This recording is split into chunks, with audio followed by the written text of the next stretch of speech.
सुषमा नाम की एक औरत अपने बच्चों आरुष और नैना के साथ रहती थी। बड़ा बेटा आरुष और छोटी बेटी नैना। आरुष दिल का बहुत अच्छा था, लेकिन सुषमा और नैना के मन में हिंसा कूट कूट कर भरी हुई थी। वो दोनों हमेशा दूसरों से जलती थी, कभी भी किसी को खुश नहीं देख पाती थी, जिस वजह से पड़ोसियों ने भी उनसे बात करना बंद कर दिया। एक दिन, माँ, तुम हमेशा इन पड़ोसियों के बारे में इतना गलत क्यों बोलती हो? कभी तो किसी के बारे में कुछ अच्छा बोला करो।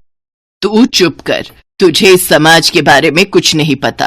खुद तो तू बस पूरा दिन अपने ऑफिस में बिजी रहता है। हाँ भैया, माँ बिल्कुल ठीक कह रही है। आपको अपने काम से फुर्सत मिले तब तो आप दुनियादारी के बारे में जानोगे ना। तुम लोगों से तो कुछ कहना ही बेकार है। आरुष ने आगे कुछ नहीं कहा और चुपचाप वहां से चला गया। एक रोज उनकी रिश्तेदारी में किसी लड़के की शादी थी। उसकी दुल्हन बहुत ही सुंदर थी।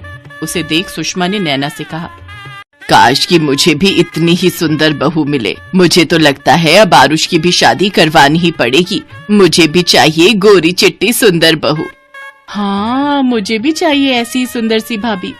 ठीक है, फिर मैं जल्द ही उससे इस बारे में बात करती हूँ। लेकिन सुषमा आरुष से अपने दिल की बात कह पाती उससे पहले ही एक रोज आरुष गले में वरमाला पहने एक काली सी लड़की के साथ घर आता है। उन दोनों के गले में वरमाला देखकर तो नैना और सुषमा के होश ही उड़ गए। माँ, मैं जानता हूँ कि आप बहुत गुस्सा होंगी ये देखकर कि मैंने आपको बिना बताए शीतल से शादी कर ली है, लेकिन मैं ये भी जानता हूँ कि अगर मैं आपसे पूछकर शादी करता तो आप इस रिश्ते के लिए कभी हाँ नहीं कहती, इसलिए मुझे ये कदम उठाना पड़ा। एक बेटा था मेरा, क्या क्या अरमान सोच कर रखे थे मैंने तेरी शादी के लिए। इस काली चुड़ैल से शादी करने से पहले तुझे एक बार भी अपनी माँ का ख्याल नहीं आया? माँ, जरा सोच समझ कर बोलिए, अब ये मेरी पत्नी है। थोड़ा शांत रहिए जी, भला कोई अपनी माँ से इस तरह बात करता है क्या? भैया, इससे शादी करने से पहले कुछ तो सोचा समझा होता। भला प्यार में क्या सोचना समझना? हम दोनों एक दूसरे से बहुत प्यार करते हैं और एक दूसरे के बिना नहीं रह सकते। माँ, अभी तुम किसी से कुछ मत कहो। अगर तुमने कुछ भी जहर उगला तो ऐसा ना हो कि भैया घर छोड़कर ही चला जाए। माँ, हमें माफ कर देना। इसके बाद आरुष और शीतल सुषमा के पांव छूते हैं और फिर आरुष शीतल को अपने कमरे में लेकर चला जाता है। धीरे धीरे ये बात आस पड़ोस और सभी रिश्तेदारों में फैल जाती है। 2 दिन बाद सुषमा के रिश्तेदार नई बहू को देखने आते हैं। अरे वाह सुषमा, तुम्हारी बहू तो बड़ी ही खूबसूरत है। हाँ हाँ, इसकी खूबसूरती के आगे तो चांद भी फीका है। ये बात सुनकर आरुष और शीतल वहां से चले जाते हैं। तभी उनमें से एक औरत, क्या यार सुषमा, बुरा मत मानना, लेकिन तेरे बेटे की चॉइस बड़ी ही बेकार है। अरे भगा कर लाना ही था तो कोई गोरी चिट्टी लड़की लेकर आता, इस काली कलूटी को ले आया। अब तुम्हारी आने वाली पुश्ते भी काली ही होंगी। तुम चिंता मत करो दीदी, इस काली छोरी को तो मैं अपने घर से निकाल कर ही दम लूंगी। शादी के 1 हफ्ते बाद जब आरुष ऑफिस चला जाता है तो पीछे से सुषमा और नैना मिलकर शीतल पर जुल्म करने लगी। साथ ही उससे घर का सारा काम करवाती, लेकिन इसके बाद भी शीतल हंसते हंसते उनके जुल्म सह लेती। कुछ दिनों बाद शीतल प्रेग्नेंट हो गई। सुषमा और नैना ने इन 9 महीनों में भी उससे घर का सारा काम लिया और उस पर जुल्म करती रही। फिर 9 महीने बाद शीतल ने एक बेटी को जन्म दिया। उसकी बेटी का रंग भी शीतल की तरह ही पक्का था। जहाँ सुषमा और नैना बिल्कुल भी खुश नहीं थे, तो वहीं आरुष और शीतल अपनी बेटी के साथ बहुत खुश थे। देखो तो शीतल, मेरी राजकुमारी कितनी सुंदर है। अरे देखो, अपने पापा की बात पर कितना खुश हो रही है। पापा की परी है मेरी लाडू तो। हाँ बिल्कुल, अपनी माँ पर जो गई है तो खूबसूरत तो होगी। वो दोनों अपनी इस छोटी सी दुनिया में खुश थे, लेकिन कुछ रोज बाद आरुष का ट्रांसफर दूसरे शहर में हो गया और वो काम के लिए दूसरे शहर चला गया। अब शीतल और उसकी बेटी अकेली थी। मानो सुषमा और नैना तो बस इस पल की ताक में थी। एक रात जब शीतल सो रही थी तो उन दोनों ने मिलकर उसका गला घोंटकर उसको मार डाला। मेरा कमाल का आइडिया था ना माँ, एक तीर से 2 निशाने एक साथ। बिल्कुल सही कहा मेरी बच्ची। अब तू देखना, मैं अपने बेटे के लिए कितनी सुंदर लड़की लेकर आऊंगी। एक इच्छाधारी नागिन उस जंगल से गुजर रही थी। तभी उसे किसी बच्ची के रोने की आवाज आती है। नागिन उसकी आवाज सुनकर वहां आती है और उसे रोता देख नागिन को उस पर दया आ जाती है। नागिन अपनी जादुई शक्ति से सारी घटना देख लेती है। फिर वो अपनी शक्ति से उस बच्ची के अंदर समा जाती है। कुछ ही देर में बच्ची वहां से गायब हो जाती है। कुछ दिन बाद आरुष वापस अपने घर लौटता है। घर आकर वो शीतल और बच्ची को ढूंढने लगता है। शीतल, अरे कहाँ हो तुम? और मेरी राजकुमारी, वो कहाँ है? बहू तो घर पर नहीं है बेटा। क्यों, बाजार गई है क्या माँ? हमें क्या पता कहाँ गई। क्या मतलब? मतलब ये कि आपके जाने के बाद हर रोज घर में कोई गैर मर्द आता था और घंटों भाभी के साथ कमरे में बंद रहता था। हाँ बेटा, हमने तो कभी कुछ नहीं कहा, और फिर एक रोज वो उसके साथ अपनी बेटी को लेकर कहीं चली गई। शीतल ने मेरे साथ ऐसा क्यों किया? क्यों किया उसने मेरे साथ ऐसा? उसने मेरे साथ धोखा किया। मैं उसे नहीं छोड़ूंगा। अरे बेटा, तू क्यों उसके चक्कर में पड़ा है? मरने दे उसे। जहां भी जाए हमारी बला से। अपनी मर्जी से गई है, हमने तो घर से नहीं निकाला ना उसे। खैर छोड़ ये सब, हमने तेरे लिए एक लड़की देखी है। मेरी मान तो तू उससे शादी कर ले। अरे जब तेरी बीवी अपने बारे में सोच सकती है तो तू क्यों नहीं? तू भी अपनी जिंदगी में आगे बढ़ मेरे बच्चे। अपनी माँ की बात मानकर आरुष शादी के लिए हाँ कर देता है। सुषमा आंचल नाम की एक खूबसूरत लड़की से उसकी शादी करवा देती है। आंचल दिखने में खूबसूरत थी, इसीलिए सभी को पसंद थी। लेकिन खूबसूरत होने के साथ साथ आंचल दिल की भी बहुत अच्छी थी। शादी के कुछ दिनों बाद ही आंचल गर्भवती हो जाती है। कुछ महीनों बाद ही उसका पेट काफी आगे निकल जाता है। नॉर्मल प्रेगनेंसी की तुलना में उसका पेट कुछ ज्यादा ही निकला हुआ था। एक रोज उसके पेट में बहुत ही तेज दर्द उठता है। आरुष उसे लेकर हॉस्पिटल चला जाता है, जहां डॉक्टर आंचल का चेकअप करके उसकी डिलीवरी कर देते हैं और बाहर आकर आरुष से कहते हैं, मुबारक हो, तुम्हें बेटी हुई है। मगर क्या डॉक्टर? आपकी बीवी के पेट से एक नहीं बल्कि 12 लड़कियों ने जन्म लिया है। क्या 12? लेकिन ये कैसे पॉसिबल है? डॉक्टर के पास इस बात का कोई जवाब नहीं होता और सचमुच उसकी 12 बेटियां होती हैं।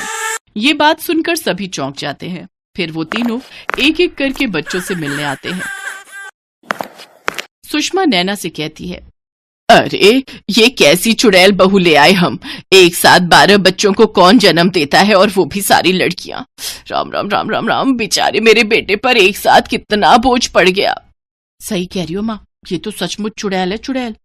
2 दिन बाद आंचल की अस्पताल से छुट्टी हो जाती है और वो अपनी 12 बेटियों को लेकर घर आ जाती है।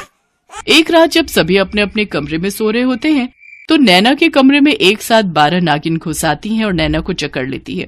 नैना की सांस फूलने लगी।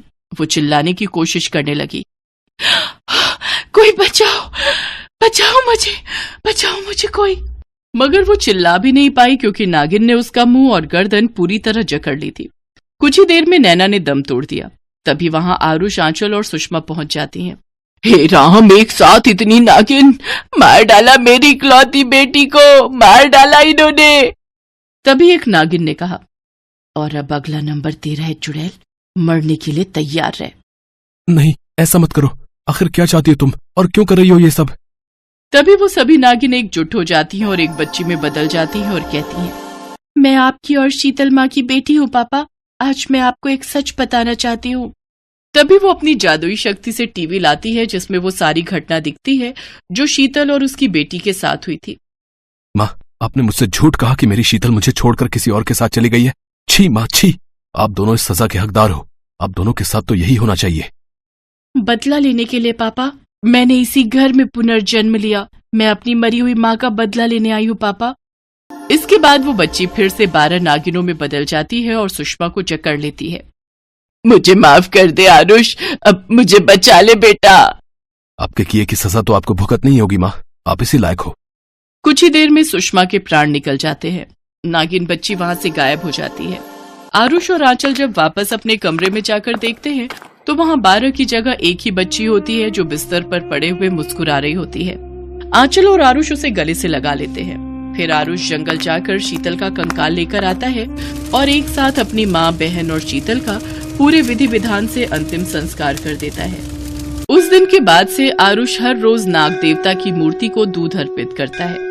आरुष और आंचल अपनी बच्ची को खूब लाड प्यार करते हैं।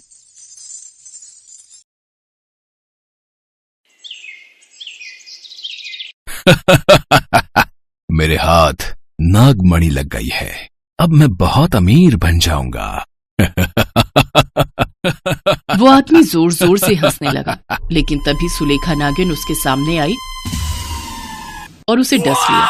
उस आदमी के हाथ से नागमणि नीचे गिर गई और उस आदमी की मौत हो गई। नागमणि कोई बच्चों का खिलौना नहीं है जो जब चाहे चुरा ले। ये नागिनों का अहंकार है, अहंकार। इसे चुराने से पहले मुझसे सामना करना पड़ेगा। ये बात तो सच है कि नागमणि बहुत ही सुंदर और दुर्लभ चीज है, इसीलिए हर कोई नागमणि पाना चाहता है। लेकिन सुलेखा नागिन नागमणि की पहरेदारी कर रही है। नागराज ने उसे ये जिम्मेदारी दी है। बचपन से ही सुलेखा बहुत जिद्दी है। बचपन में नागमणि की रक्षा करते हुए उसके माता पिता का देहांत हो गया था। हरिहर नाम का एक बूढ़ा आदमी एक बार जंगल में नागमणि को चुराने आया था। तब सुलेखा बहुत छोटी थी। मेरी जानकारी के हिसाब से नागमणि इसी जंगल में कहीं है।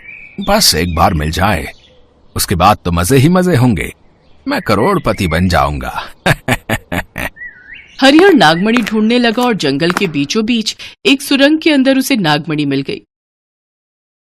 लेकिन तभी सुलेखा के माता पिता वहां आ गए और उस बुढ़े को डस लिया। हरिहर के पास चाकू था। हरिहर ने चाकू से दोनों को मार डाला और नागमणि छोड़कर तुरंत भाग गया। माँ, पिताजी, ये क्या हो गया? आप दोनों क्यों चले गए मुझे छोड़कर? नागराज वहां आ गए और दोनों का अंतिम संस्कार किया गया। हे नागराज, जिसने भी मेरे माता पिता को मारा है, मैं उसके वंश को निर्वंश कर दूंगी। वाह सुलेखा, तुम हो असली नागिन। आज से इस नागमणि की जिम्मेदारी तुम्हारी है। सुलेखा पहरेदारी करने लगी। उधर हरिहर घर पहुंचा और उसकी सांस फूलने लगी। क्या हुआ है दादाजी? आपको क्या हुआ है? मुझे नागिन ने डस लिया है बेटा। मैं नागमणि की खोज करने गया था। ये सांप और नागिन बहुत भयंकर प्राणी हैं। उनसे बच के रहना। ये बोलकर हरिहर ने अपनी सांस त्याग दी। राहुल बड़ा गुस्सा हो गया। वो अपने दादाजी से बहुत प्यार करता था। मेरे दादाजी को जिसने भी मारा है, मैं उसे नहीं छोड़ूंगा। और मेरे दादाजी की आखिरी इच्छा, वो नागमणि, मैं हासिल करूंगा। ये मेरा वादा है। और ऐसे ही दोनों तरफ एक जंग की सूचना हो गई और ऐसे ही कुछ साल बीत गए। राहुल बड़ा हो गया और उधर सुलेखा नागिन भी बड़ी हो गई।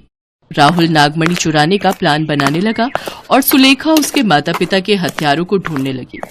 सुलेखा जंगल से बाहर आती थी और पूरा शहर छान मारती थी। उसने उस बुढ़े का चेहरा देखा था। वो चेहरा मैं कभी नहीं भूलूंगी। मुझे उसे मारना है। लेकिन सुलेखा को ये पता नहीं था कि वो बुढ़ा उसी दिन मर गया था। ऐसे ही एक दिन वो रास्ते में भटक रही थी, तभी अचानक से एक गाड़ी ने उसे धक्का मार दिया। आह, मेरा पैर! सुलेखा दर्द से तड़पने लगी और तभी वहां राहुल आ गया। अरे क्या हुआ आपको? आप चिल्ला क्यों रही हो? उस गाड़ी ने मुझे धक्का मार दिया है। तुम शहर वालों में बिल्कुल भी तमीज नहीं है। मतलब तुम इस शहर से नहीं हो क्या? कहाँ से हो तुम? जंगल से। जंगल से? मतलब जंगल में कौन सा इंसान रहता है? सुलेखा से गलती हो गई, इसीलिए उसने तुरंत कहा, नहीं, मेरा मतलब मैं गांव से हूँ। अच्छा, तो ये बात है। मैंने सुना है कि गांव की लड़कियां बहुत सुंदर होती हैं। सुलेखा शर्मा गई। राहुल सुलेखा को डॉक्टर के पास ले गया। डॉक्टर ने सुलेखा की पल्स चेक करते हुए कहा, अरे तुम्हारी त्वचा इतनी ठंडी क्यों है? इंसानों को तो ऐसा नहीं होता है। वो मुझे एक बीमारी है, आप जल्दी से दवाई दीजिए। डॉक्टर और राहुल ने उस बात को इग्नोर कर दिया। नागिनों का शरीर ठंडा होता है, ये राहुल को भी पता है। लेकिन राहुल सुलेखा के प्यार में पागल हो गया है, इसीलिए उसने उस बात पर ध्यान नहीं दिया। सुलेखा राहुल के साथ उसके घर गई। सुनो, तुम आज यहाँ रह सकती हो। वैसे तुम शहर किस लिए आई थी? मुझे किसी को ढूंढना है। कोई खो गया है क्या? नहीं, उसने मेरे माँ बाप को मार डाला है और मुझे पता है कि वो शहर में ही रहता है। अरे बाप रे, ये तो बहुत बुरा हुआ तुम्हारे साथ। मैं तुम्हारे साथ हूँ सुलेखा। ये बोलकर राहुल ने सुलेखा को गले लगा लिया। सुलेखा भी राहुल को पसंद करने लगी, लेकिन उन दोनों को ही पता नहीं था कि वो दोनों एक दूसरे के दुश्मन हैं। अगले दिन सुलेखा चली गई, लेकिन वो वादा करके गई कि वो राहुल से फिर मिलेगी। सुलेखा जंगल में लौट गई। नागराज ने उससे कहा, सुलेखा, कल रात को तुम कहाँ थी? वो एक दोस्त के घर में थी नागराज। देखो सुलेखा, तुम एक नागिन हो। किसी इंसान से दोस्ती मत करना। इंसान लालची होते हैं, वो बस अपने फायदे का सोचते हैं। जी नागराज, लेकिन मेरा दोस्त वैसा नहीं है। वो दयालु है, उसने मेरी मदद की। जो तुम ठीक समझो, लेकिन हमेशा चौकन्ना रहना। इंसान कभी भी कुछ भी कर सकते हैं। लेकिन तब तक सुलेखा राहुल के प्यार में खो गई थी। वो बार बार अपने आप से कह रही थी, नहीं नहीं, मेरा राहुल वैसा नहीं है, मेरा राहुल अच्छा है। सुलेखा हर रोज जंगल से निकलकर शहर आने लगी और राहुल से मिलने लगी। राहुल के घर पर उसका आना जाना बढ़ गया। एक दिन उसने देखा कि राहुल के घर में एक कमरे के दरवाजे पर ताला लगा हुआ है। राहुल, ये कमरा बंद क्यों है? कुछ नहीं सुलेखा, उस कमरे में मेरे काम की चीजें हैं। तुम इस घर में कहीं भी जा सकती हो, बस उस कमरे में कभी मत जाना। सुलेखा ने राहुल की बात मान ली। राहुल और सुलेखा एक दूसरे से सच्ची मोहब्बत करने लगे, लेकिन दोनों ही अपने मकसद नहीं भूले। इतने में कुछ दिन बाद सुलेखा को उल्टियां होने लगी। डॉक्टर के पास जाने पर पता चला कि सुलेखा के पेट में राहुल का बच्चा है। राहुल बहुत खुश हुआ। अरे वाह सुलेखा, ये तो बड़ी खुशी की बात है। लेकिन मैं कुंवारी हूँ, किसी को पता चल गया तो क्या होगा? तो मुझसे शादी कर लो। वैसे भी बहुत जल्द मैं अमीर बनने वाला हूँ। अच्छा, वो कैसे? बनने के बाद बताऊंगा कि कैसे। सुलेखा जंगल में चली गई, लेकिन नागराज सब कुछ समझते हैं। उन्होंने सुलेखा को देखते ही बता दिया कि वो पेट से है। छी सुलेखा छी, मैंने सोचा था कि तुम नागिनों की रक्षा करोगी, नागमणि की पहरेदारी करोगी, और तुम एक इंसान के बच्चे को अपने पेट में पाल रही हो। शर्म आनी चाहिए तुम्हें। नागराज और सारे नागिनों ने मिलकर सुलेखा को बाहर भेज दिया। सुलेखा रोते हुए राहुल के पास चली आई। राहुल, मैं तुमसे शादी करने के लिए तैयार हूँ। ठीक है सुलेखा, तुम अभी आराम करो। आज रात को मुझे कहीं जाना है। आज मेरा मकसद पूरा होने वाला है। आज मैं बहुत अमीर हो जाऊंगा। सुलेखा सो गई। रात को उसकी नींद टूटी, तब तक राहुल बाहर निकल चुका था। असल में उसे नागमणि का पता चल गया था। वो वही लेने गया था। वो जंगल में घुस गया और नागमणि को ढूंढने लगा। उधर सुलेखा नींद से उठकर घर के अंदर इधर उधर घूम रही थी। ऐसे ही वो उस बंद कमरे के बाहर चली आई। इस कमरे के अंदर है क्या, जरा देखूं तो। सुलेखा नागिन बन गई और दरवाजे के नीचे से कमरे के अंदर घुस गई। और वहां घुसते ही उसने जो देखा, उससे उसके होश उड़ गए। उस कमरे में नागिन और नागमणियों को लेकर बहुत सारी किताबें थी और दीवार पर राहुल के दादाजी की तस्वीर लगी हुई थी। अरे, ये तो वही है जिसने मेरे माँ बाप को मारा था। इसका मतलब राहुल इसी खूनी का पोता है। इसका मतलब राहुल नागमणि चुराने गया है। नहीं नहीं, मुझे अभी जाना होगा। सुलेखा तुरंत वहां से निकल गई। उधर राहुल को वो गड्ढा मिल गया जिसमें नागमणि थी। राहुल ने नागमणि निकाली और तभी नागराज वहां चले आए। बाकी नागिनें भी चली आई। देखो, मेरे पास मत आओ, मुझे नागमणि लेने दो। ये मेरे दादाजी का सपना था। तभी वहां सुलेखा चली आई। रुक जाओ राहुल, तुम ये नहीं कर सकते। सुलेखा, तुम यहाँ कैसे? कौन हो तुम? तभी सुलेखा नागिन रूप में आ गई और फिर से वापस सुलेखा बन गई। तुम एक नागिन हो? हाँ, नागमणि के चक्कर में तुम्हारे दादाजी ने मेरे माता पिता को मारा था। और तुम्हारे माँ बाप ने मेरे दादाजी को? तो फिर बदला पूरा हो गया। अब और खून खराबा करके क्या फायदा। मैं तुमसे प्यार करती हूँ राहुल। मैं भी तुमसे प्यार करता हूँ सुलेखा, तुम सही कह रही हो। लालच बुरी चीज है। नागराज, ये नागमणि आप रख लीजिए और सुलेखा को मेरे हाथों सौंप दीजिए। नागराज खुश हुए। बड़े ही धूमधाम से राहुल और सुलेखा की शादी हो गई। नागमणि नागराज के पास ही रही। कुछ महीनों बाद राहुल और सुलेखा की एक बेटी हुई और आखिर में प्यार की जीत हो गई।